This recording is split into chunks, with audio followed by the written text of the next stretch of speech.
Well, good morning, ladies and gentlemen. Very warm welcome to you all. Let me first say how sorry I am that our very good friend David Kotok is unable to be with us today. I think he's done an incredible job to make today's event possible and so exciting, and beyond, of course, for the success of the GIC.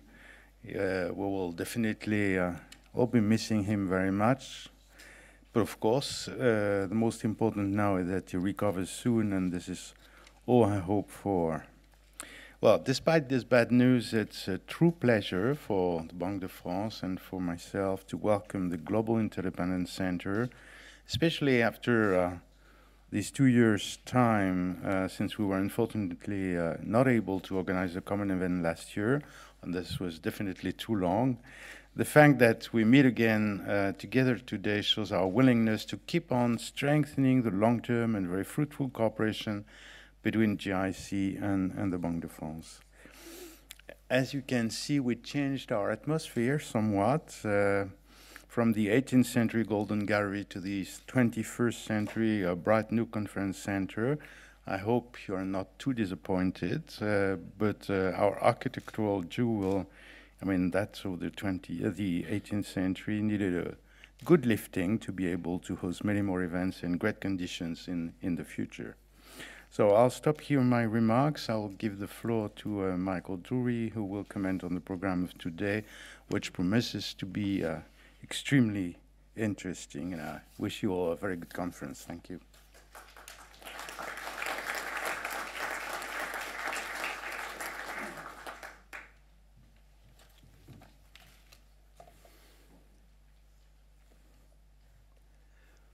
Well, we thank you all for coming today to an ongoing series of conferences with GIC and the Banque de France. It has been too long before we returned. We hope to come back to this beautiful new facility or the older one as it is rebuilt as often as possible. They're both fabulous sites for a conference. Today's conference on monetary policy, banks, and the rise of global protectionism, addressing some of the issues of growing nationalization and ring fencing going on in monetary policy and banking regulatory environment around the world. I think that this is a very fitting topic for the Global Interdependence Center. We're very concerned with issues that affect the interrelationships between countries around the world, and banking being one of the most international of all affairs. The growth of protectionism in that area is of great concern. We're going to start today with our first panel on the risk of rising global protectionism with a wonderful panel which will be moderated by John Sylvia, the chief economist at Wells Fargo. We have Josh Rossner, a managing director at Graham Fisher. Danielle Furman, the head of cross-asset thematic research at Societe Generale, and Timo Terainen from the chief economist at Actia Bank. Before we begin, however, on today's conversation about banking, I would like to thank the many central bankers and friends of GIC who have come, in particular, Antti Savanto from the Bank of Finland, Livio Straka from the European Central Bank, Juan Carlos Martinez Olivia from the Bank of Italy, and Emilio O'Connell from the Central Bank of Ireland, as well as Christian Noyer, Axel Weber, and Charles Plasser, who will be our speakers today. Thank you all very much.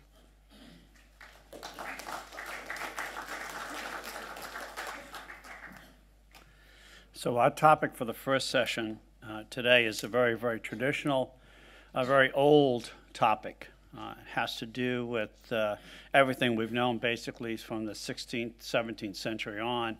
It's protectionism, it's nationalism, it's sovereignty, it's mercantilism, all rolled into one.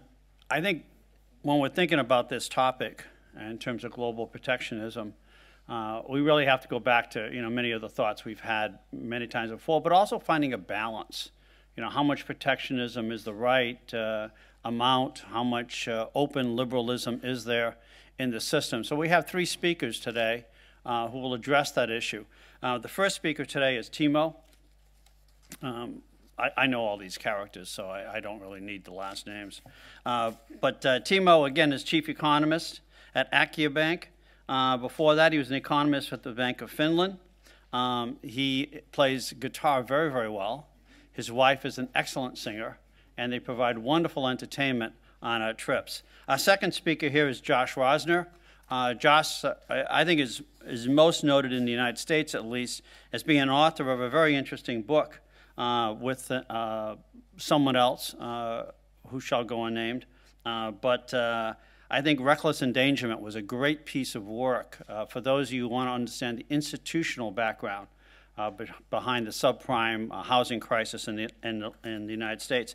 And then finally Daniel is going to speak. He has over 20 years of experience in financial markets. He does the well-recognized Cross Assets Report, works again at Societe Generale. Each of the speakers will have 20 minutes to speak, and then we can, of course, open it up to questions and commentary. But we'll begin with Timo. Thank you. The reason why I start this session is that my presentation will be more or less backward-looking. That is, what has happened so far. I think the theme of this issue was defined at the time when the US QE2 and QE3 policies were activated, at the time when Japan chose to move to the Abenomics, and all these were considered quite widely as more an indirect way to influence exchange rates in a manner which will protect domestic production. Actually, if you look more,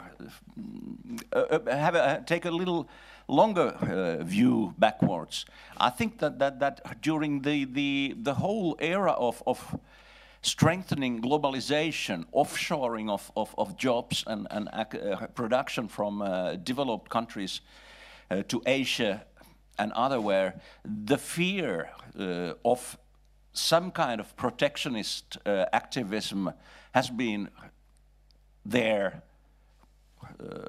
all the time. If you recall, it's not a long time ago when Brazilian government was talking about currency war. But if you look what has happened, in my view, that has been avoided.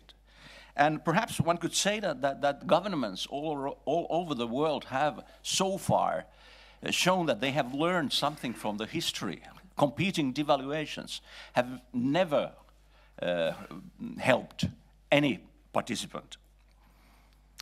It looks at that, from my view, that the importance of free trade appears to have gained even surprisingly strong acceptance among decision makers all over the world.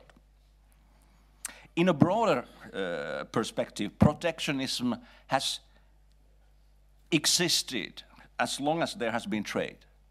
And I'm sure that will remain so in the future as well. However, the forms of protectionism are many, and they are changing from time to time. And I just mentioned one point, Abenomics, QE3, etc. Risk, that's always a risk. Uncertainty is bad, very bad for the market. But still, from a point of view of real economy, as a macroeconomist, I would argue that only if the risk materializes, then things get worse in a more fundamental manner in real economy. The crisis we are still living in, it started around 7 years ago. As I said, globalization, it started to create tensions in many countries long before the present crisis.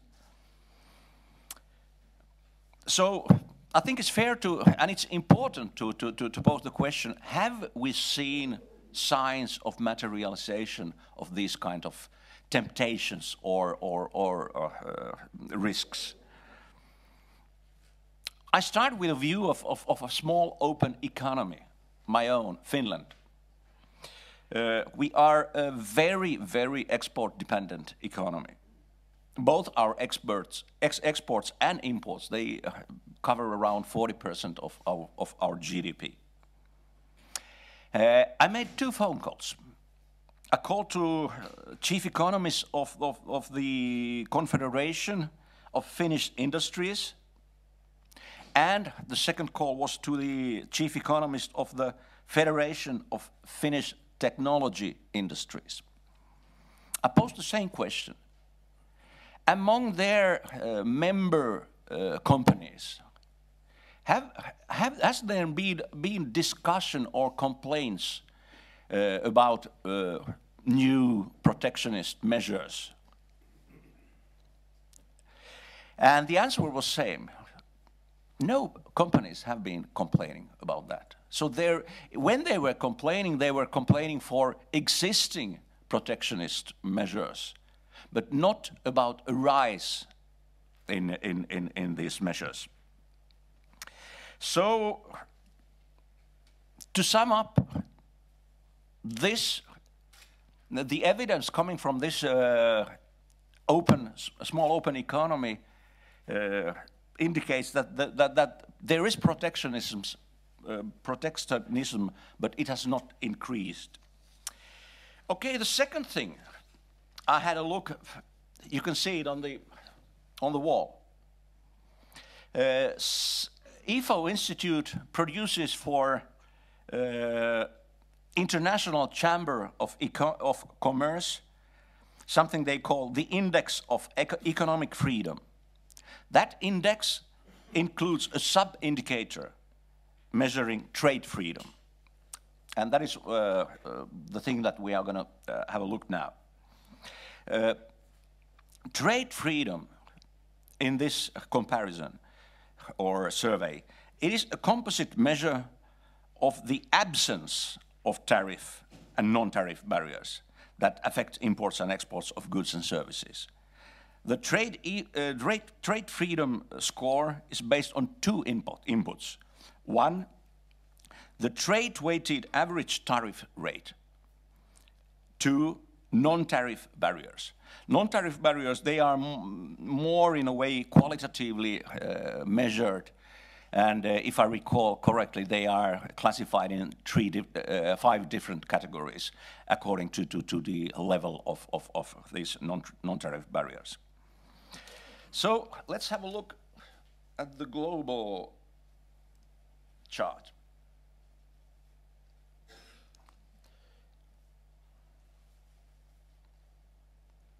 The white areas, they are not covered in this survey. This is the situation in 2014. But we can start from 1995. And I can already say that the more blue is the color, the better. The less there are trade barriers. The darker red, the worse, the more there are barriers. If we'll now take a look, start from 1995, and then we should uh,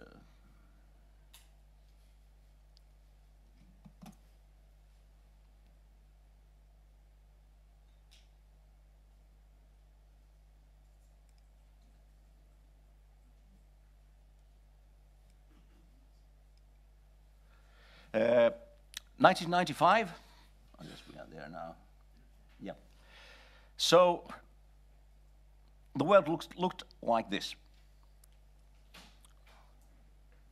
No, this is the composite index. No, I need to go to the trade.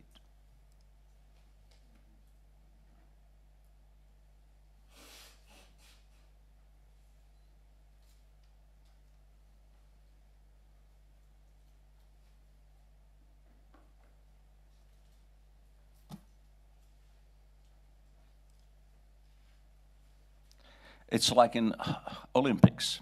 In rehearsal, all went fine. Don't know where it disappeared.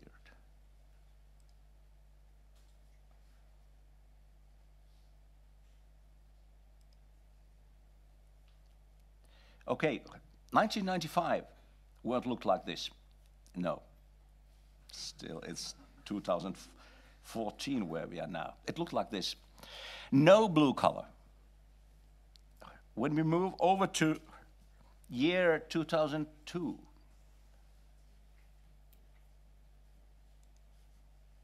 some improvement had taken place, but it was mainly in, somewhat surprisingly, Mexico and Poland. When we move over to 2005,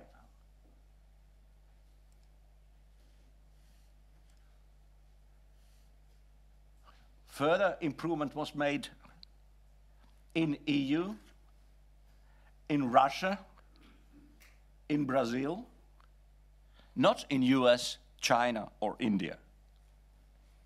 If we move from 2005 to 2009, considerable amount of improvement in North America, Poland,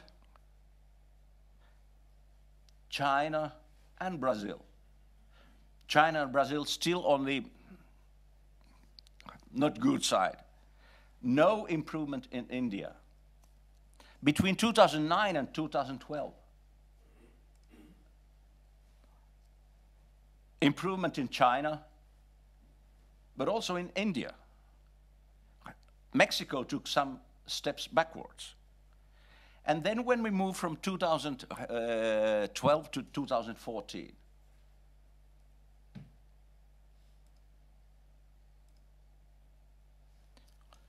improvement in EU area as a whole, somewhat surprisingly in Russia, in India, no improvement. So you could see that here that countries look different, but in a way some improvement has taken place everywhere.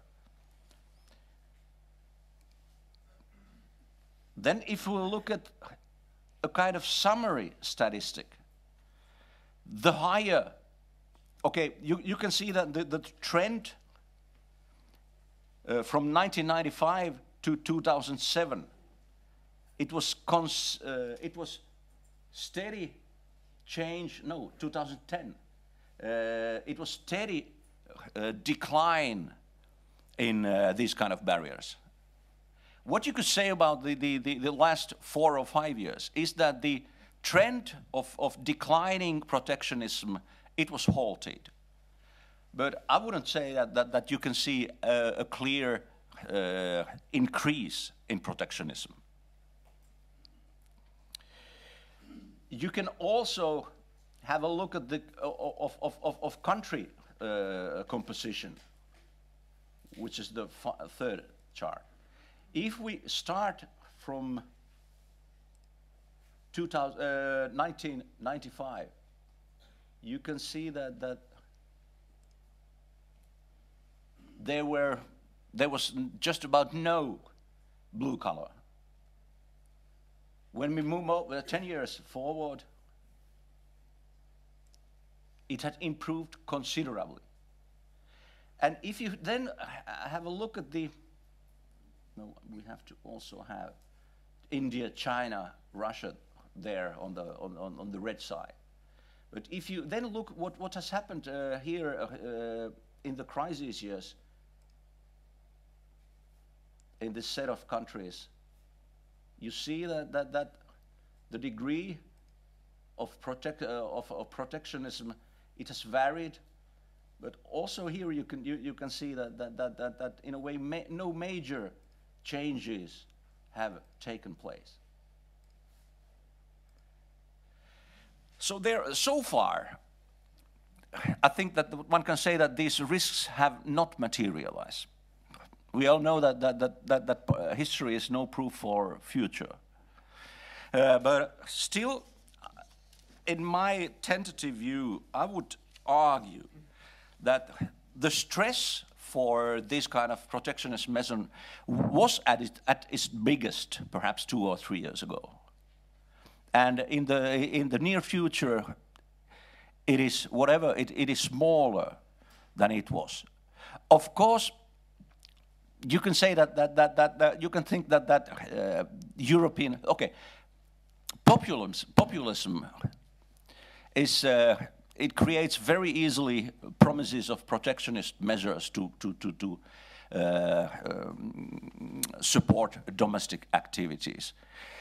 We have elections in Europe during the present year. We have, but also we have the U.S. election in next fall. Whatever can happen there. But if there is no major increase in the populist support and their role in politics, so my tentative conclusion is that it turns out that free trade has prevailed surprisingly well throughout this rise of globalization and the rise of the present financial crisis. For the future, I will leave to the other speakers. Thank you. Thank you, Timo.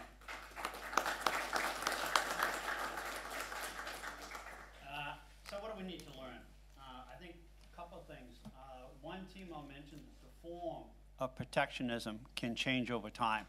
I think that's an important lesson. Second, I think Timo did us a favor by mentioning once again, Finland is a small open economy. So immediately for an economist like me, Mundell Fleming comes to mind right away. And I immediately say, okay, well, what do I know about a small open economy versus a large economy, oftentimes, as you might consider, for example, the United States, where we can, in fact, influence global interest rates. And as many of you know, changes in global interest rates have really created some problems for emerging markets. Also, I think trade protectionism is, again, one form of protectionism. The exchange rate can be another form of protectionism.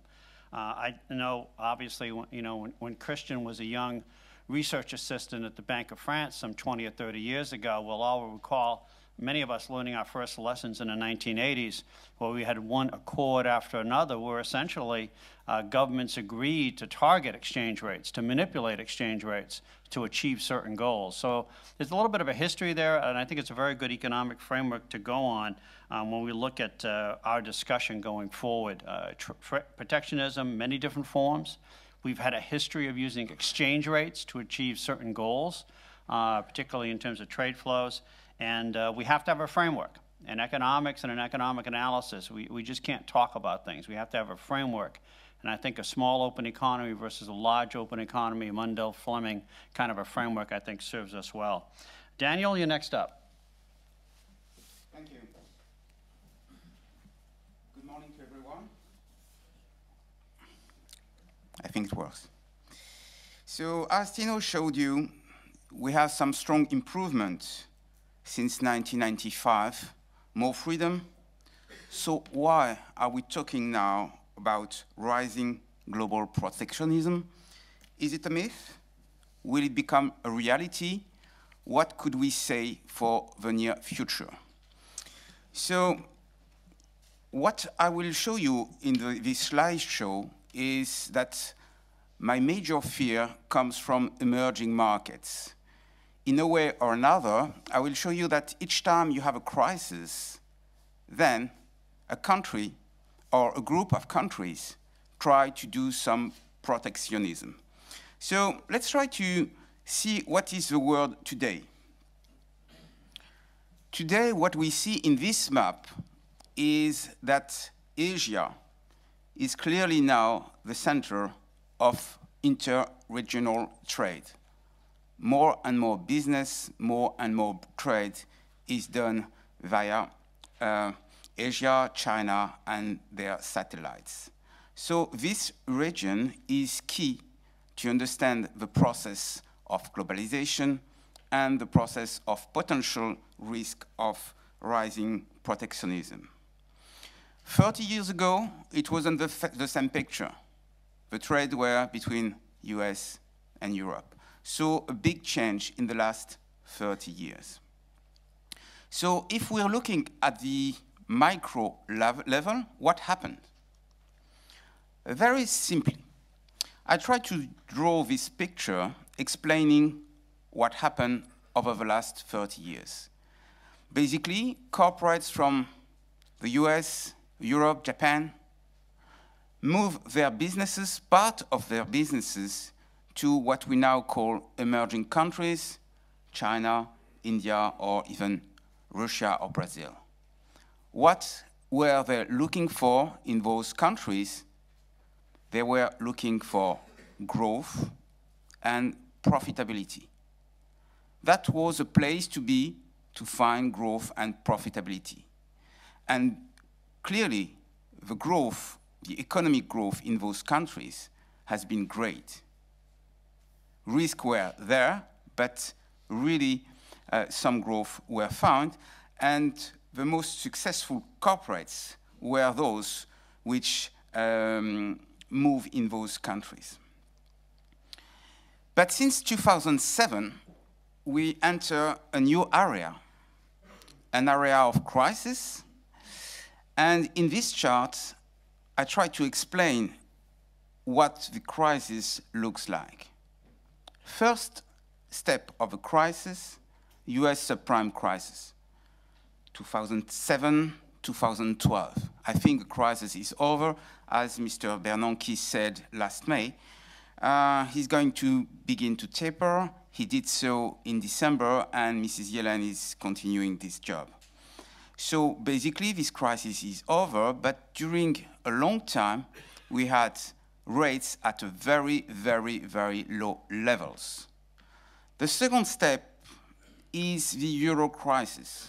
We are in the middle of this euro crisis.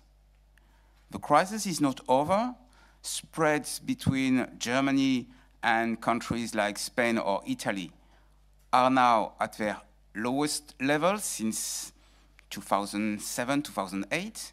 So that is to say the difference of 10-year yields between Germany and those countries are now below 200 basis points. That's the second part. That is to say politicians, but also economic leaders are trying to move the same way. We have this banking union. We are in the middle of this process, and things are moving slowly, but it seems to be okay. And since last year, since 2013, we are entering the third crisis, the emerging market crisis. And all these crises, I will show you in a second, have some risk of rising protectionism. But if we look at the trend, the global economic trend, we saw that since this crisis, you had this line here. You know, the new growth trend is much lower than it used to be. And you have, when you have less growth, then mechanically you will see more protectionism. I try to express with this slide the different trading partners with China. Why I'm talking now about China? Just because China is key in the GDP growth, world GDP growth, growing in the past 20 years at 8 to 12% growth per year. Now it's slowing down, 7.5% this year. So when there is a slowdown, mechanically, the trading partners will be impacted, and potentially you have a risk of rising protectionism. This morning we had some figures from China. Trade deficit in China, more than $20 billion. It wasn't expected. Economists were expecting a surplus, an excess of $14 billion. We'll see how the economic power in China will react. To summarize the link between world trade and GDP growth, you have this slide. There is a clear link between world trade and GDP growth. If world trade is slowing down, the day we put more protectionism, then world GDP growth will probably go down. And the bad news is that according to Trade Alert, since 2009, we have more and more protectionism around the world. It's not clear where it comes from, but as a whole, we see more protectionism. We can have 1 year of protectionism in one business, in one country, and then the next year, no more protectionism. So it goes up and down. On the left hand, you see that in 2009, here, most of the protectionism measures were the fact of developed economies. Strong crisis, more protectionism. But since then, you see, it went down. And it re-equilibrates. Basically, as I said, just as things improved, suddenly developed economies said, okay, no more protectionism. If we are looking country by country, the number of protectionism measures, we have the chart on the right hand. And you see Russia is number 1 in terms of protectionism. And then you have other countries, including most of the emerging countries. And we are afraid this could continue if the emerging market crisis deepens. Why this emerging market could deepen? I'm sorry, but this chart is very complicated. It's done by my economist team, and it's trying to address the key issue. The key issue is here, the blue line. That's 2014. And you see that for many emerging countries, here, we are in a period where a bubble or several bubbles could burst. The risk of protectionism is very important when we are here. Deleveraging process. So we will monitor this very closely. For developed economies, we are in better shape here for most of the economies. And we have some hopes that the economic situation will continue to improve in many developed economies. But as I said, for emerging markets, that will be more difficult. And the re-equilibrium we have here between developed economies here and emerging economies over there could create some more turmoil because, in a way, emerging market economies are afraid to see that import from developed economies have slowed down, and you have a trade balance and a current account balance which tends to be close to zero from both sides. That is to say, strong growth in emerging market is probably over. If we look at the global imbalances country by country, you see that some countries here face some twin deficits. And the result of those twin deficits is sometimes very simple: devaluation, currency war, and trying to move in a way or another in order to solve their problem. But to do so, probably we need some independence in central banks. It's not the case probably in countries like Brazil. And the economic policies of those emerging markets are sometimes too much linked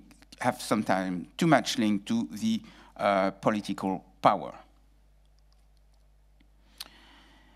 If you're looking at the risk of inflation, you have strong risk of inflation in many emerging markets, and this adds to some turmoil in those countries.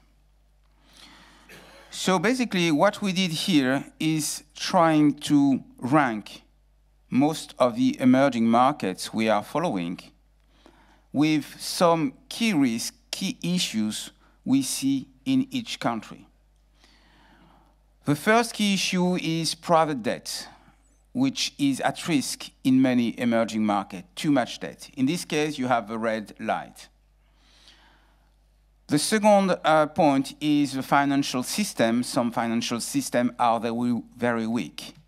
If you have a weak financial system, you probably want to do some protectionism to protect your companies because your corporates have some turmoil, face some bankruptcies, so you want to protect them because if those bankruptcies erupt, then the global economy could collapse. The third point is the house prices. As we had a period of easy money in many of those countries, it was very simple to invest in property, and we see some property bubbles in many countries. The fourth criteria we were looking at was inflation independence of central banks, and we saw that in some cases, no independence and/or risk of rising inflation. And the last point, which is linked to what we're talking today, protectionism, is the governance.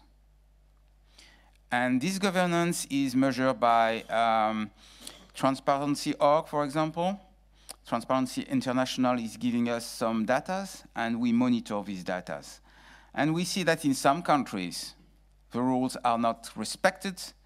We see a lot of corruption, bribery, and at the end of the day, it doesn't help to do some trade. So we ranked all of these countries, and we tried to monitor and to see where are the good ones, if things are improving, or if things are not improving. So to conclude, I will say that we see a real risk of rising protectionism if the economic recovery is slowing down. We asked and we looked at what our competitors and most of the economists are forecasting for the next 3 years. Basically, global growth, 3 to 4%. That's what is expected. We are not sure that will happen. Go back to history. When there is a strong consensus, it's never good. So we did 3 alternative scenarios. First one, saying global growth will improve, crisis is over. It's the red arrow here. We are afraid that this is wishful thinking, and this won't turn to be true. The opposite scenario, the black swan scenario, is the red arrow. Eurozone debt crisis with populism, as Timo said, coming back, and then we don't know where we will end. We don't believe in this scenario. I think now things are on track. Many things remain to be done, including talking about Eurobonds, talking about fiscal union, but step by step in 5, 10, 20 years, we'll reach this point. In the meantime, as I expressed in the past few minutes, we are really afraid of an emerging market crisis with more and more protectionism from countries like Brazil, Russia, or even India, which will have a new leader, a new government probably in the coming weeks, and we are not sure it will favor international trade. In this case, the rising global protectionism could put global growth at risk, and we will be more keen to see GDP growth worldwide between 2 to 2.5% in the next 3 years, rather than 3 to 4%. And that is to say, if protectionism increases in those countries, those emerging market countries, we may have the same way in developed countries. So this is the negative effect we could have. So therefore, we are very careful of what's going on at the moment in many of those emerging markets and emerging countries. And hopefully 2014 will be better than what we are expecting, but be careful and be aware of this risk. Thank you, Daniel.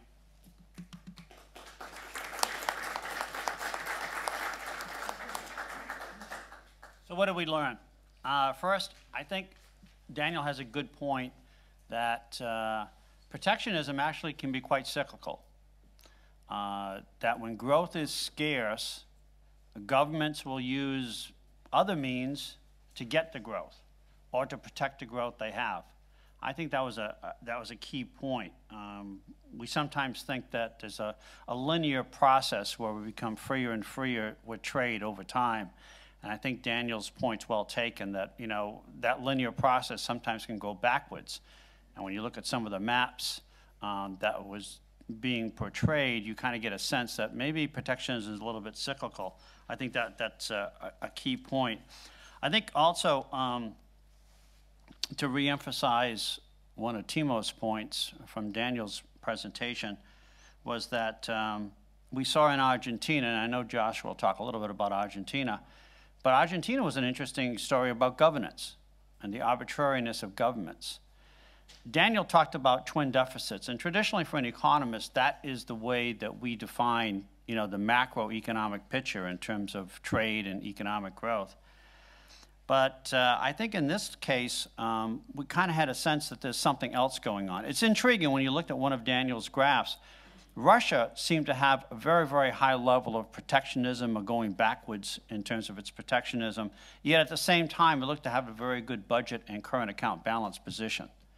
So, you know, as an economist, when we're only looking at the balances in the economy, we may fail to see these other institutional movements going on, both in Russia and in Argentina. I think some of the discussion on 2009 also is very important. Shocks are very, very important in the economic system. When the system is shocked, that's when you find out what works and what doesn't, and what the real beliefs of some of these countries are and their real commitment to trade, I think is key.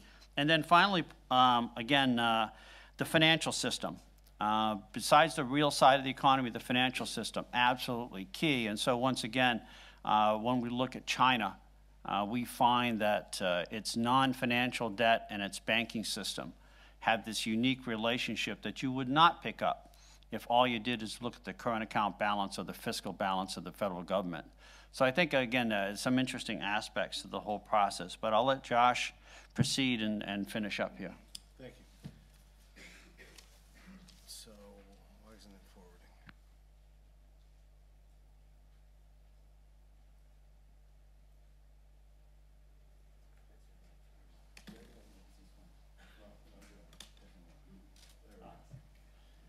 So, Argentina really is a lesson about the history of fiscal imbalances and fiscal problems often leading to protectionist measures.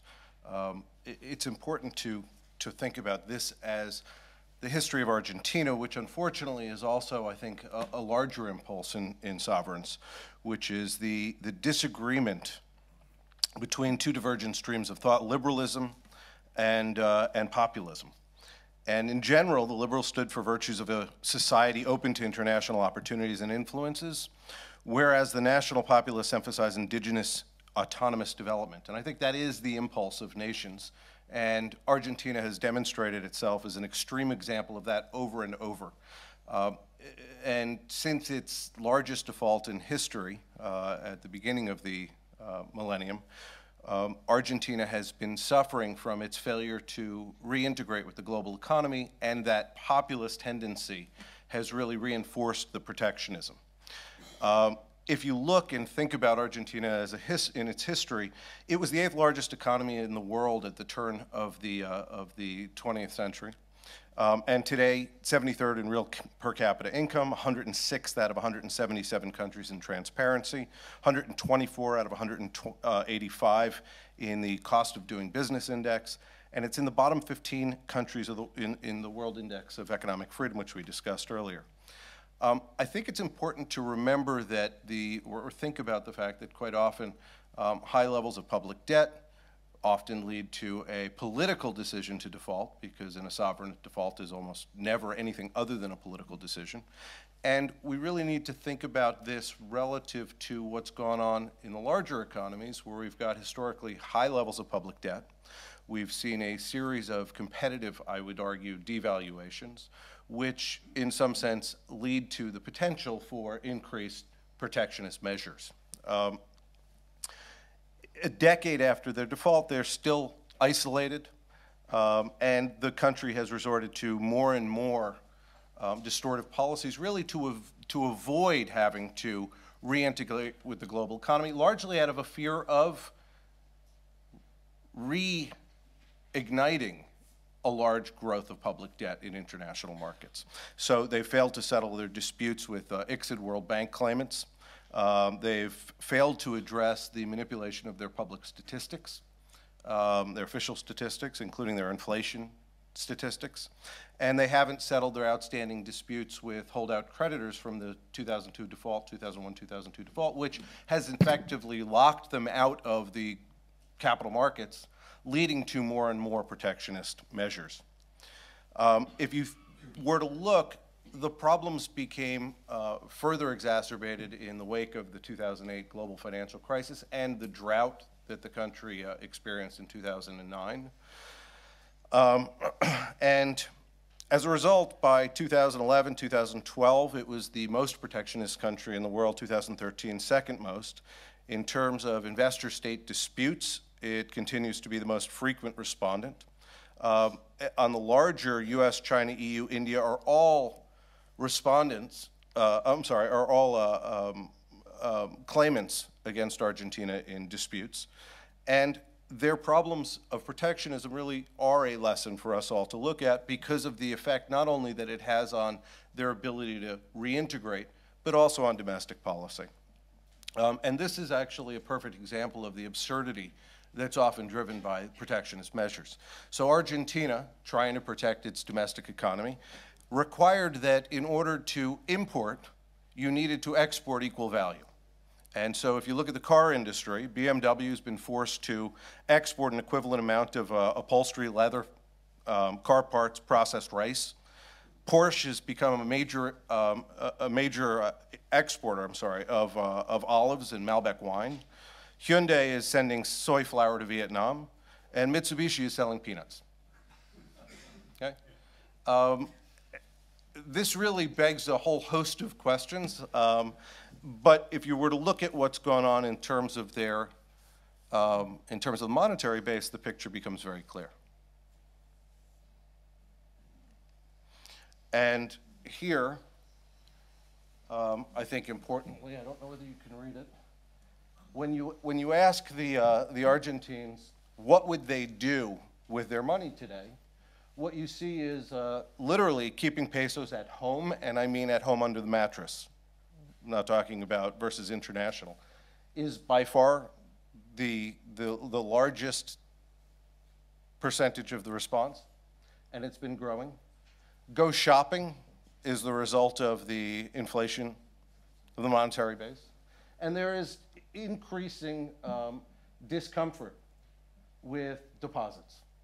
More importantly, the buying dollars has become problematic because obviously of the blue market. Now, what you see here in terms of consumer confidence really speaks to the end of a decade of distortive policies at home. And if you look at their international reserves, they've been hollowing out the economy to continue to keep public consumption afloat, to support the domestic economy. And the hollowing out has obviously driven them to currency crisis. When you look at the country relative to trade restrictions, Argentina, as I discussed before, is far and away the most restrictive, distortive economy in South America. And when you start looking at it in terms of the cost to import, in terms of the cost to export, and the bottom line obviously are the best performers, and the global best performers, I'm sorry, is the very bottom line. Argentina, time to import, time to export, really is worst in class as a result of its need to protect its domestic economy at the expense of global reintegration. And it continues. You end up with a country that now has twin deficits, that has really suffered from a lack of foreign direct investment. And we'll go through a little more of that after. Ironically, you've got a country that has among the world's greatest natural resources, and yet has become increasingly reliant on import of energy, which has become more and more difficult because of, as we said before, the distortion in the currency.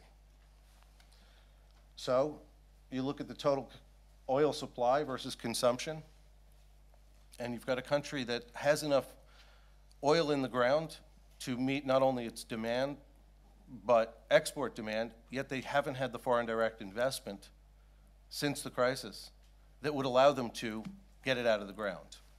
And this is all being driven, all being caused by the growth of the monetary base, the distortive policies, the import-export restrictions, and the stoking of inflation. Argentina, for the past 2 years, has put in place consumer price controls so that there are over 900 products at the supermarket which are now controlled by the government.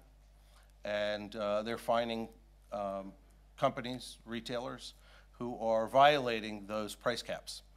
Now, even when Argentina puts forward its new index, its new inflation index to satisfy the IMF, it's important to remember that these distortions are built in so that artificially holding down consumer prices is benefiting inflation today at the expense of higher inflation tomorrow, because obviously those policies are not sustainable.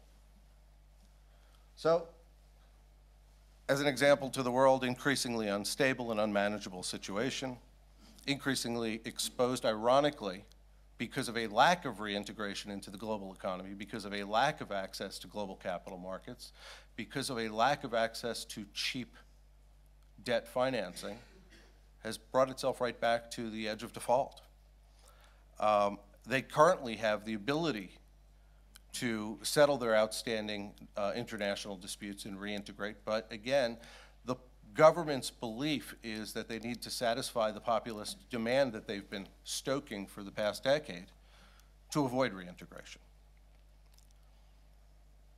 We hired one of the lead polling firms in Argentina to do a poll, 2 polls for us. The first was over 1,000 Argentines with a 96% confidence level on what the goal was. The second was thought leaders. And it really was intended to help us understand whether the economic policies are a response to political realities or disconnected from public opinion. And what we found is, in fact, as much as the government seems to believe that it's responding to populist demand to avoid reintegrating with the global economy, to avoid settling its outstanding disputes, to avoid taking on new external debt, the reality is that the vast majority of the public recognizes the distortions, recognizes that rising crime rates, rising prices, rising inflation, reduced ability to consume are all a result of these protectionist policies. Yet the government has now backed itself into a corner due to its public statements and vilification of global capital to such a degree that it can't reintegrate. And in fact, when you ask the question, what would be the benefits of settling and reintegrating and even taking on new external debt, the public really gets it. And yet, Argentina is a little too far down the path in the government's view to address these issues. So, 3/4 of the public believe that their debt should be paid in full. In matters in which international courts have entered judgments against Argentina, 82% feel the government should negotiate. And they get that the cost of policies that have driven protectionism aren't economically justifiable, yet we've seen no response from the government to address those, rather leaving it to the next government in all likelihood, which may be too late because, again, if you look at the reserves and you look at the inflation, the country is rapidly creating another domestic debt problem. So we did the numbers, we did the calculations, and it seems that to avoid paying a total of $8 to $10 billion in current settlements and settling judgments with the world courts, the courts of the World Bank, the country has robbed itself of almost $60 billion of foreign direct investment since 2005. Okay, so rational policies are not often the chosen path as a result of politics. And again, I'm going to point out that sovereign default is always a political decision, as is protectionism, which leads to that. So if you look at the credit spreads, ironically, they're not even based on the fundamentals. Every spike that you see is directly tied to a statement by a government official against integration with the global capital markets. If you look at our estimates of the benefits of settlement, it again becomes very clear that if Argentina chose to pursue a different path, a path of reintegrating with the global economy, reaccessing global capital markets, it would be able to drop its credit spreads dramatically. So if you see the right axis is the basis point of the credit spread, and the left obviously is the GDP per capita. Argentina could quite easily see massive benefits. It's choosing not to go down that path. And then we did the calculations of the benefits of these settlements, and essentially Argentina would be able to get an additional almost $80 billion into the economy. Corporate interest savings, state and municipal interest savings, federal interest savings, just through the process of settlement. But again, the protectionist impulse at some point becomes a negative feedback loop and very hard politically to break. And I think that becomes the most important thing to really take away, that we all know protectionism is not rational policy. Unfortunately, politics often trump rational economic policy. So if the current road is continued down, the one that's been traveled by many Argentine leaders before the current president, the country is going to end up back on a path to economic isolation, default, and crisis. And I think this really becomes an example that we should be looking at, because again, I'm afraid, and I guess I'm a little bit more negative, that we have failed to stimulate demand through our monetary policies. I think to some degree we've got demographic headwinds, certainly in the US, that would argue that it is not necessarily feasible to stimulate demand. And at some point, the recognition of that, which has driven a global competitive deval, at some point really risks becoming something more sinister than that, which is protectionist impulse. Which leads to currency wars, which leads obviously to cold tensions and potentially hot tensions. And I think that's unfortunately where we should be focused. Is policy choices drive distortive economic outcomes. Attempts to rebalance a distorted economy drive increases in protectionist policies. Protectionist policies create external imbalances that play out through currency and trade. The effects rob the economy of natural potential for development and growth, making the eventual readjustment more severe, which we're again seeing play out now in the emerging market currency markets. Thank you.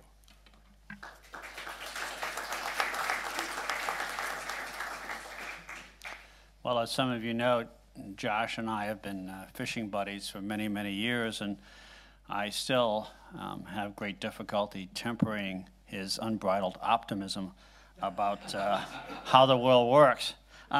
So what have we done?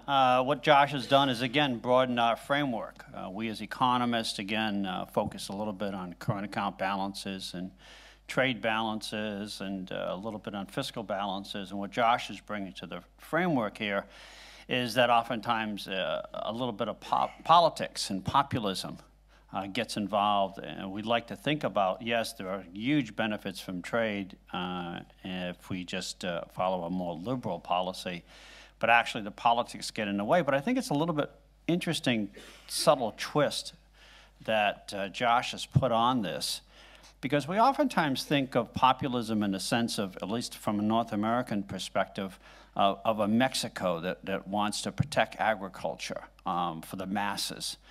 And I kind of get a feeling when I'm listening to Josh that it's not that kind of populism we're really talking about here. It's a populism of the elites. There's an elite in Argentina that is conducting policy in a way that actually does not benefit the broad mass of people. I was intrigued by the survey that Josh's team had conducted or contracted out, showing that the mass of people, what we would think of as populism, are not represented by current policy. And that it's somehow the elites get the choice. Now, I am brought back, of course, being an American, to two examples. I do remember when George Bush Jr. was putting on steel tariffs in the United States, and I remember one of the comments was, wait a minute, we have more firms that use steel in the United States than produce it. So if you're protecting steel manufacturers in the United States, are you not hampering steel users? And the other thing that's very strange is that, you know, we have a lot of protectionism in the United States with sugar. So why is it that everybody who's making cakes and cookies in the United States pays a higher price of sugar for some elite sugar producers in the South, which again, mainly Florida, which again actually harms people in the Caribbean? So again, when I'm thinking about Josh's comment about liberalism in the sense that many of us talk about economics, it's an interesting contrast to populism, but populism not in the sense of the benefits to the mass group of people out there, but in the sense of benefiting a very elite group. And I think Argentina is an interesting commentary on that. Anyway, so we'll open up the questions and answers. What? Thank you. Are you interrupting? The audience has questions. They're anxious. I have to a ask point questions. on a contradiction Yes, sir. between mine and Daniel's data in our presentations. You may have noted that in my presentation, which was based on the EFO Institute's Trade Freedom Index, both EU and Russia had improved during past 2 years or so. In Daniel's presentation, he referred to data in which the number of new, in a way, protectionist measures was highest in Russia and second highest in EU. So clearly, in a way, one could see a contradiction here. My very speculative proposal why it could be so is that as I said, the forms of protectionist measures, they may vary from time to time. If these new measures introduced by the EU and Russia would be more, in a way, modernization of some earlier measures, that is, consider products or things which were not there 5 years ago or 3 years ago, in a way replacing some old measures. So then one could easily see that you have a lot of new things with no influence on the general balance. This is fully speculative. I don't have any knowledge on the issue, but it could clarify the contradiction. Thank you, John. Well, as economists, we oftentimes don't have any information, but we make speculation, you know, our profession many times. When we do question and answers, the question and answers, as many of you know, is really for the audience here. The general audience and members of the press are asked please not to participate at this time. Believe it or not, again, dealing with the 21st century technology in France, there are mics that are actually at the arms in your seats, which I find amazing. I remember I was at a conference last week, and we had to carry, someone had to carry the mics around the room to try to get the audience questions. So feel free. Raise your hand, I'll pick on you, and then you can ask the question. Sir, please. So I'd like to offer a different take on the point you made about elites. Yes. We know that the benefits of trade liberalization tend to be very diffuse, whereas the costs of trade liberalization tend to be very focused. And so it doesn't necessarily need to be an elite who bears the brunt of the costs. It can be various groups. If you're a manufacturing worker in the United States, trade liberalization might seem like an existential threat, because if you lose that job, you are not going to be able to replace it at anything like the same wage rate that you were making, doing that job. It seems to me that part of the issue we as economists face in convincing people the benefits of trade liberalization is it's a comparative static framework. The transition costs are not well explained, and the measures that might be needed to offset those transitional costs are never funded. So worker retraining, for example. And my sense of the politics in the US today is that this is being exacerbated by the fact that major corporations are holding so much money offshore, where if they brought it back and it was taxed, the government would be better able to fund corrective measures to ease the transitions of workers who are displaced through trade liberalization. Again, what the gentleman is really focused in on is a very interesting debate. Again, for those of you that have read Buchanan, you're pretty familiar with this, that oftentimes in terms of a lot of decisions, the costs really are on a focus group. And that's why, again, trade liberalization is so hard sometimes. The average person making cookies or cakes in the United States may save 5 cents making their cake, but the cost on producers of sugar in the United States is pretty dramatic. We went through this debate in NAFTA when, again, it was pretty clear that the cost of apparel and textiles was going to be pretty significant, the cost in terms of auto manufacturing. So absolutely, the gentleman's quite correct. When we look at this issue in another way, we can see clearly in terms of how the costs and the benefits are very diffused, costs are very concentrated. This is a very traditional story, and that's why, again, trade liberalization is very difficult. And NAFTA, to me, would be a good example of getting that. Again, the gentleman also said, the transition. Yeah, we do not do a good job. And again, not to pick on anybody, but again, very, very little discussion on the Affordable Care Act in the United States in terms of transition costs. We just pass these laws, and we never really think about transitions or adjustment costs. We do have some trade adjustment money for retraining workers in the United States, but it's small compared to really what the need is. Another question, comment? Way in the back, sir.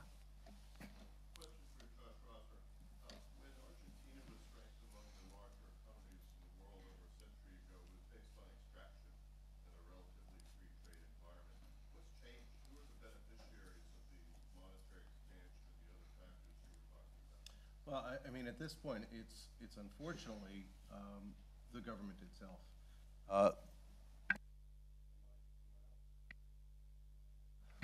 There we go. At this point, it's the government itself, and it's being transferred to the public through the government in the form of subsidies. So at this point, about 6% of the government's budget is going directly to energy subsidies, but the problem is that you do have obviously one of the world's largest natural goods economies that hasn't been able to invest in extraction anymore, and therefore certainly hasn't been able to transition from a commodity-based economy to a value-added based economy, so that ironically they're importing finished goods that they are not even able now to export the underlying commodity. That's actually obviously become one of the models that the Argentine government has looked to. Yeah, but Argentina doesn't have oil, do they? They have actually, they've got great oil reserves. They've Oh, got among they're the in world's good shape. largest gas reserves. So they can do Venezuela. They can't get it out of the ground. They don't have foreign direct investment. So at this point, they've become, they're starting to import more than they actually produce because it's literally in the ground. And they can't get foreign direct investors to come in and develop their wells. And you've got aged wellheads, and you've got no ability to extract. And the same thing with their shale. They've got among the largest gas reserves in the world and can't get them out of the ground because, again, foreign direct investment isn't there. Paul. This is Paul Horn. He used to actually live full-time in Paris, and he worked for Smith Barney. And that's when I first met Paul many, many years ago. Full-time But troublemaker. he is now a traveler of the world. So, Paul. Thank you, John. I was struck by Monsieur Fermant's charts, very, very interesting charts in general, particularly your map about the global world trade flows, concentrating on Asia. Also, in your ranking of countries by risk of various sorts, including the financial stability system, and your information, which I did not find in the FT this morning, that China had a $20 billion trade deficit unexpectedly, and the stability of their financial system. Don't you think that there is a possibility that China represents the greatest threat to the system, and particularly among emerging markets? Is it possible that China could become a latter-day Argentina? Personally, I don't think so. For one single reason, People's Bank of China has $3.8 trillion in reserves, foreign reserves, so good cash. But basically, they have a big problem with some banks. If you look at the non-performing loans in the Chinese banking system, it represents roughly 1% of the total loans. If you go back 15 years ago, it was between 20 to 25%. So of this 1%, no one believes it's the true number. We made some simulations with our teams, and we believe it could go up to 13% in the next 2-3 years. In this case, you don't have any more equity shareholder funds. But fortunately, the power, the financial power is there, and they can put some money in it. Then you have a second problem, a second issue, which is the shadow banking system in China. According to my Chinese economist, it represents roughly half of Chinese GDP, so it's big, it's huge. But once again, they can manage it. If it was, let's say, a democracy like the US or what we have in Europe, then it may be much more difficult to manage it. But they try to manage it the way they want. Look at what happened last January when China Credit Trust was almost bankrupt. It was a small trustee, amount was $492 million, but finally they saved it. And at the end of the day, no catastrophe. The catastrophe was avoided. So they will try to avoid it, even though we strongly believe we will see some trustee going bankrupt. We had this Shanghai Showery company going bust a few days ago, the solar company. So once again, it's a small company, but we see more and more tension in China. Could it spill over to other countries? Yes. Is it a systemic risk for everyone, for the global financial system? We don't think so. Michael, do you want to make a comment on China from your position there? Turn on the mic if you get a chance. I think it might be. And Michael Drury, go ahead. Yeah, I think, to me, the data that came out on China this morning is troubling in two senses. One, the Chinese economy, roughly $10 trillion, is about 1/6 trade. And their export numbers were weaker year on year than they were a year ago. Adding January and February, you can't separate them in China because of the New Year's.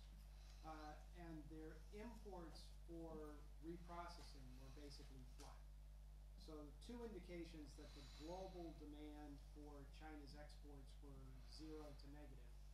And given their market scale, that means that the world is basically flat at this point. then the second number that was particularly troubling was that they maintained 10% growth rate of imports because they reported an 18% increase in imports for domestic consumption. Well, the number seems ludicrous, but we know they're importing a lot of corn, basically to be able to assuage the population in case of instability. That's what my business does, so that we follow that very closely. But I think it's again just an example of the Chinese make up a number to make the numbers what they said they would be, and they're targeting 7.5% growth in both their economy and trade, and they will make those numbers. I mean, that's the one thing you can be sure of. But my personal view is that I'm increasingly nervous that China is not growing 7.5%, that it's not growing 6%, and on the coast it may not be growing 4%. The latest anecdote that I've been noting to people is that a large number of people did not return to work after New Year's. Now this happens every year. People go home to the hinterlands where their ancestral homes, and they see that they can get a better job. Maybe it pays less, but at a lower cost of living than in the major cities, and they stay home. Well, that was particularly exacerbated this year, which suggests that growth in the inland areas is much stronger than on the coast. And I think that's true, but not because it's much stronger, but because everybody's sinking. And you've been cutting off the inland growth slower than the imports are hitting the coastal growth. And so that's just another sign that coastal growth, export growth is slowing. And I think that's both the Chinese share and the global environment.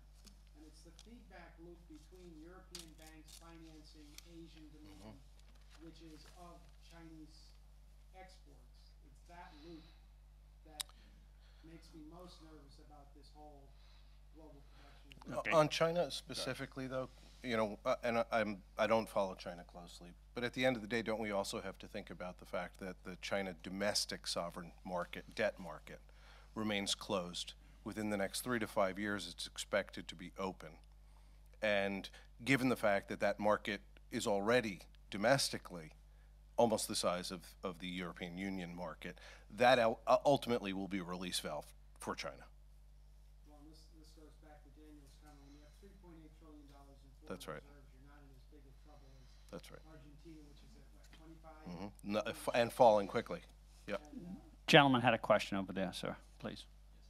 I think that measures of global protectionism based on trade restriction measures are extremely useful, but they have a limitation because they don't allow a measure of the size, of the importance, the impact of such measures on global trade. And I personally think that they should be complemented by a measure of the departures of the exchange rates from their equilibrium value.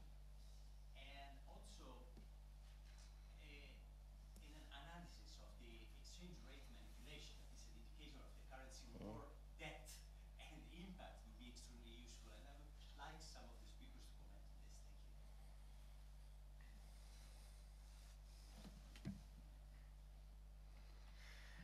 Thank you. Currency value is a key issue. Difficult to measure it. We have several ways to measure it. The first one could be purchase parity power. Then when it comes to this, we'll see that China renminbi, for example, is probably still undervalued, even though it revalued by 30% in the last 8 years compared to the dollar. Then you have some accounts deficit, and we see some countries should devaluate, but then comes to inflation, and we, as I said, as I showed in one of my charts, when you have too much inflation, then it could go bust very quickly, and it comes to the problem of Brazil, for example. So it's not very easy to determine a parity and to say this currency is really undervalued and this one is really undervalued. So I don't think we have one clear answer, and therefore markets are quite open and Forex are moving in a way or another. Yes, please. Oh, yes. Semantic question for Dr. Rossner Yeah, sure. about liberalism versus populism. In my mind, liberalism is anti-free trade and free market. Is that what you mean, or do you think liberalism is free trade, free market? Free trade, free market in the context of Argentina. Because normally in the U.S. we use those rascal liberals. Yes, please.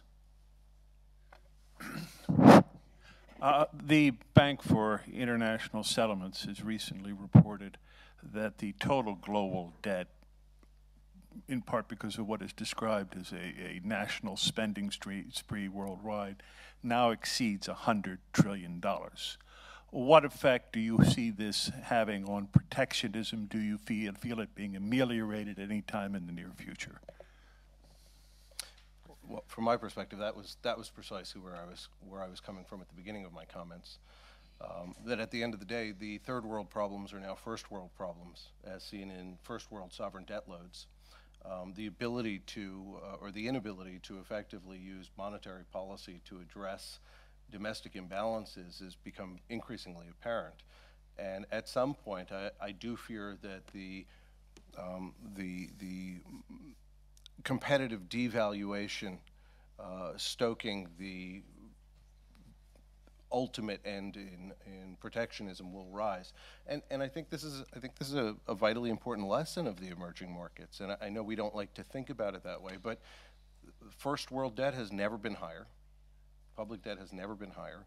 If you look at the demographics of the first world, we obviously have a real problem where the bulk of consumption is now in the older age brackets. Wages are falling off at the lower age brackets. Household formation is weakest at the lower age brackets. And so ultimately the ability to manage the debt is going to be driven by monetary, unfortunately, policy. And if we cannot stimulate the demand, I'm afraid that we do head down this path. Well, I know that we have a couple of private sector investments people here, so I'd like to call upon first Karen and then Stephen to give us their perspective as international investors, how they look at some of the challenges. So Karen, you want to take a crack at this and give us some perspective of what makes a difference for you as an investor? Well, I find that the idea about working within the emerging markets very challenging at this point in time, especially from an investment standpoint. The comments made by Mike and the panel are very true and very close to what we are now talking about and seeing in the investment community. What that has done is made it very challenging for us to assure that our asset allocation is done correctly, and this has become one of our major challenges, both from the public side as well as the private investment side. So that's when I come here and I come to conferences like this, especially at this point in time, it's the asset allocation that we need to really worry about. And the challenge for us becomes exactly what China will do. And I find China to be the primary elephant in the room at the end of the day. Yes, the Euro situation, the European situation is problematical. We still don't think that they definitely have not come totally out of the crisis situation that we're in. I happen to believe that, and we address it that way. But our major problem is with China and how we address the China problem. What I really can't talk necessarily about how we're currently investing, but I will say that China has become our major problem when we're looking at doing our asset allocations. And Steve?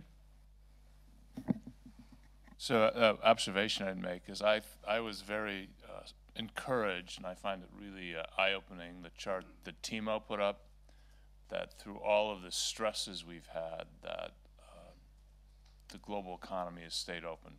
And I think that's a very positive thing. So as an investor, that would make me optimistic that we work through the major challenges in the developed markets. I do have a question, though, for Daniel and maybe the panel. So you talked about protectionism, and John mentioned different forms, and one being currency. So later on today, we'll talk about Japan. We'll talk about Abenomics. So there's a lot of focus on how that will impact Japan. Question I would have for emerging markets is, how are Japan's competitors adjusting, especially Asian competitors, to a now much lower yen, with very competitive products and very competitive companies that are competing with? I'm not sure. It's working? Yeah. I'm not quite convinced that the risk is for Asian competitors. It could be more for US competitors and European competitors. For Asian competitors, you will see some competitors in Korea and Taiwan, which could be impacted by the fact that Japan is much more competitive now than it used to be 3 years ago. But if I take the example of Korea, their currency is still very, very undervalued. If you look back to 71, so for the last 40 years, the lowest currency is still the Korean won. That is to say, it underperformed all its peers. For corporates like Samsung, probably it could be negative, but we'll see. But as I said already, my major fear is for China rather than for Japan. Japan is doing its best to move on through devaluation, of course. Now, if I looked at currency war in the last 50 years, most of the time, the devaluation is between 30 to 40% compared to the main competitor. We are here with the yen. So I don't expect the yen to fall further. I think it should stabilize now. So it's a good level for Asian competitors as well as for US and European competitors. So I'm not so well afraid of this risk so far. Yes, sir, please. Yes, I have a brief comment on China. I returned from China a couple of weeks ago. This is the delegate from Sweden. Can you hear me? Who's speaking. This is the delegate from Sweden who's speaking. Yeah, I'm sorry, yeah. I came back from China a couple of weeks ago, and there are two impressions I briefly wanted to give to you, which I made. One is that I met quite some people, both from the political side, but also from for academia. And what the academics have been saying quite a bit, actually, was that you just see the problem of China as a, let's say, business cycle phenomenon, which may be right. It certainly has an impact on what's going on there. But also people say you're not really discussing the issue of the middle income trap. In your part of the world, I'm not quite sure whether that's right or not, but I got the remarks by the Chinese, by some people in China actually, and this is an issue I think we are not really discussing. Looking at let's say some of the research that has been made by Barry Eichengreen, for example, if you look at that, and his research, you can find that China may be a little bit quite close to it, not really there, but it may get closer to it. And the other thing is, which has been emphasized quite a bit actually, and by the political side about deregulation. I had some presentations on our Swedish experience from deregulation in the 80s, which actually didn't work out very nicely. We got the banking crisis after that, and we didn't observe the issue of sequencing very well in Sweden and things like that. And this is really a big topic. I think in the political circles. At how the sequencing of deregulation, financial deregulation, can be made, also when it comes to opening, particularly when it comes to opening the capital account, and about the speed and the timing when things have to be done. One fraction says it will happen much faster than people might think. Other people say, particularly in politics, they say we have to be continuously careful because we are not very well balanced in all respects, and we have to be careful about. These are two, I think, impressions I got, which were quite interesting, and just a comment. Thank you. Okay. Well, of course, I do have to call upon my friend Derek, who always has an opinion about something. So, Derek, give us your view on the man has a lot of experience in the oil industry and energy industry. So, Derek, tell us a little bit about energy and where you think things are going right now. Please use the mic. Yes. This is high-tech stuff in this place. I'll tell you, this is really cool. By surprise here. You want me to talk about protectionism or about oil? Oh, about protectionism. Well, again, I don't want to be too current event oriented, but again, this whole discussion about you know, the Ukraine and the Soviet Union and all this good stuff. I'll go back to the Soviet Union because, you know, we always kid ourselves about Russia for the last 15, 20 years, but yeah, it really well, is the Soviet Union. I'm a bit surprised at your title here anyway for today, because I wouldn't have put great emphasis on protectionism, although, as I am aware, there are many forms of it. I think much more important is what's going on in the brainstorming between the East and the West right now. And there's this chess game going on. There's been a nice cartoon floating around showing that Putin is playing chess, one man against the rest, sort of blitz-type chess. And, of course, he's going to win hands down. And the reason why he's going to win hands down is because he's got one hand in his pocket, and there he's holding the key to the gas tap, or the faucet, if you might want to put it in American. And we in Europe seem to have decided to give him, indirectly through Ukraine, $15 billion. I'm not sure it's a very wise decision on our part. This is because we're just in disarray. And the chips are down. Putin is going to get away with the Crimea, going back to Russia.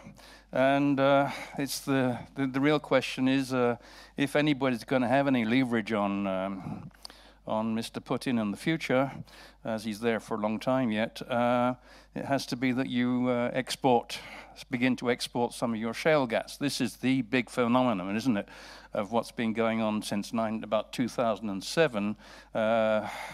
We thought prior to that the US would be importing liquefied natural gas in large quantities, and of course it's now been reversed. So what's interesting here, Derek, is again, for some of you who may not be aware of the debate in the United States, again, you know, just picking up on Daniel's point, protectionism comes in very different forms. The decision not to export is, again, kind of an interesting story, because in the United States you hear a lot of discussion about, well, if we export all this stuff, what will happen to the domestic price of natural gas and oil or whatever it is in the United States? Well, it'll go up. Well, we don't want that to happen. So, you know, picking up on Daniel's point, protectionism can come in many, many different forms, and the decision not to export natural gas or LNG or crude oil is, in fact, a way of protecting ourselves through the back door by keeping our production costs and energy low. So it's kind of intriguing when you think about it that way. Go ahead, Derek. Okay, well, can I put it another way? The decision, I mean, you have a ban on export both of oil and gas lasting, I don't know, since the last 30 years or maybe more. If you took a decision the other way, don't necessarily have to take it up. The fact that you take a decision would already have an impact on the market.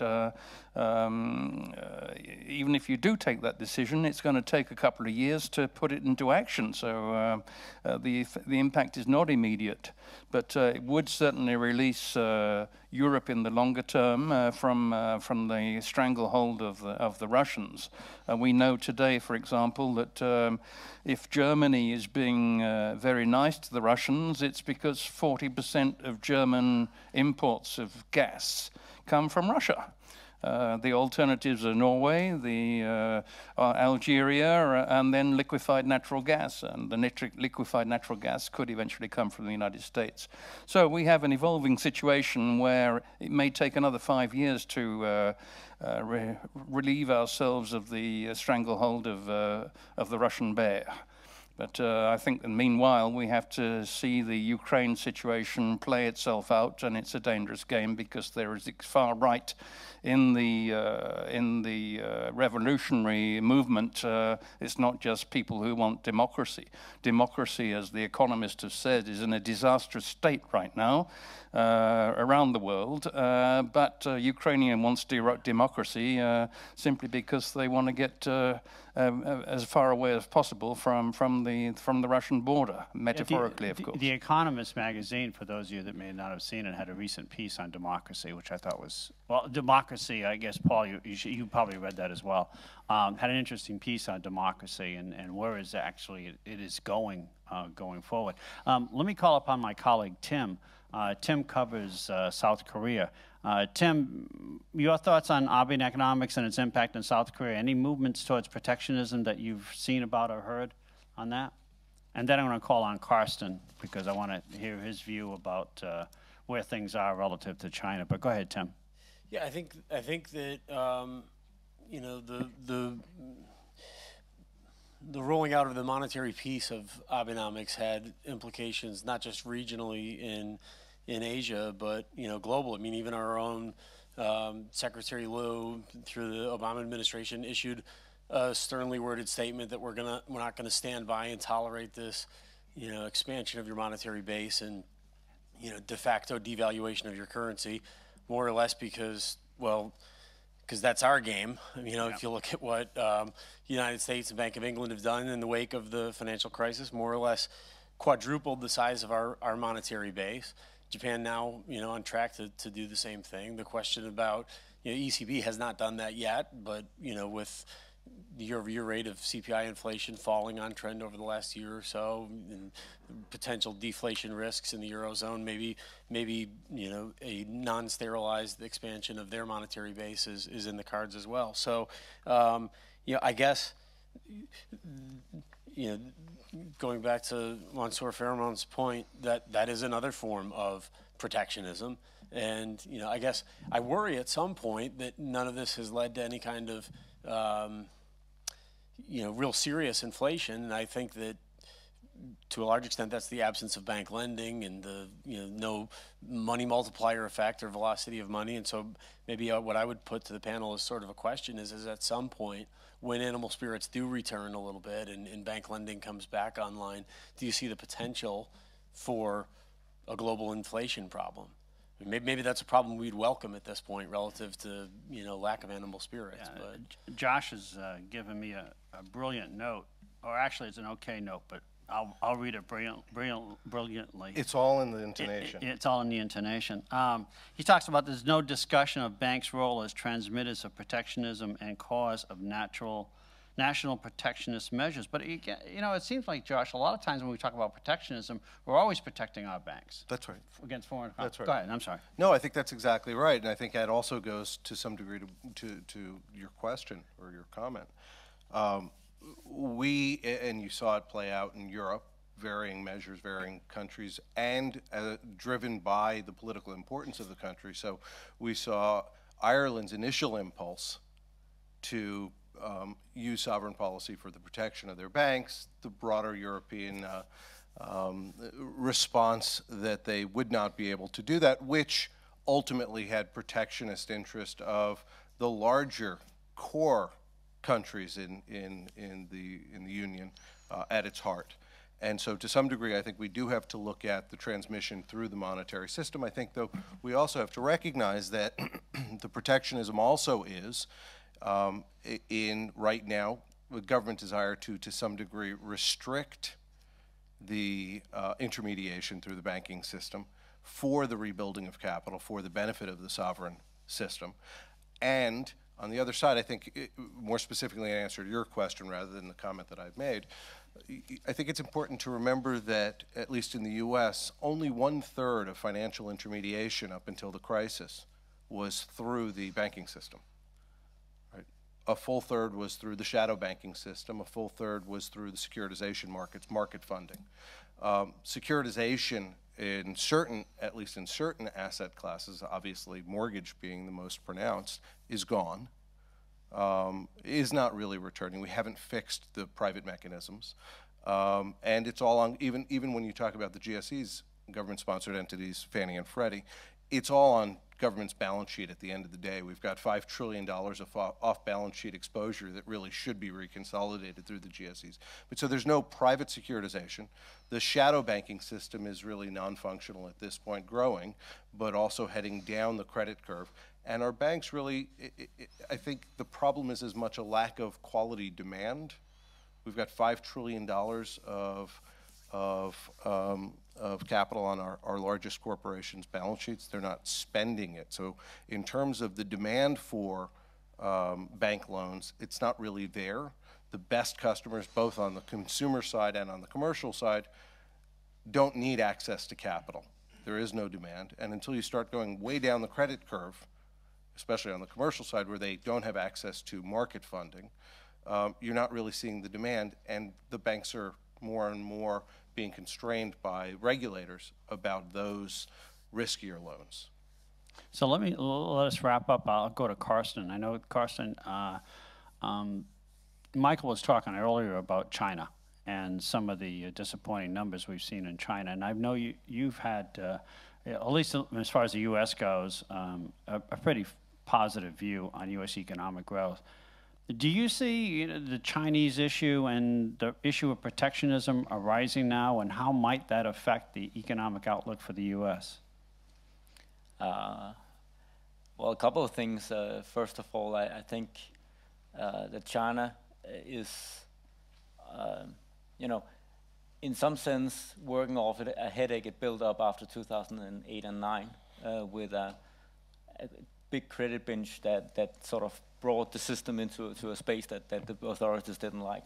But I also think you have to realize that China is an economy that is in a completely different state in terms of financial market development than we are in the Western world. They are more like we were in the 1950s, which means that the financial system is very controlled.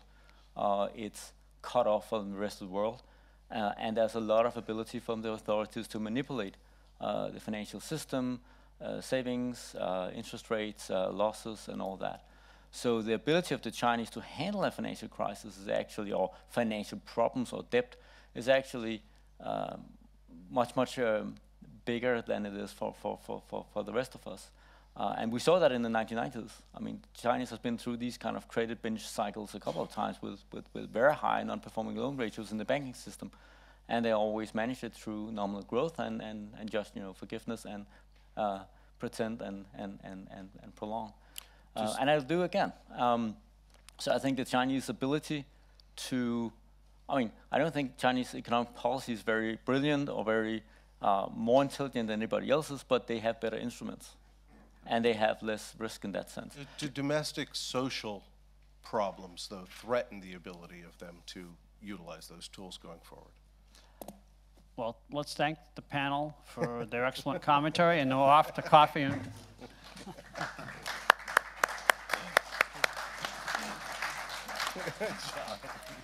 I'd like to thank Josh, Dan, and Timo for getting us off to a great start, and John for keeping a lively discussion going here in the audience.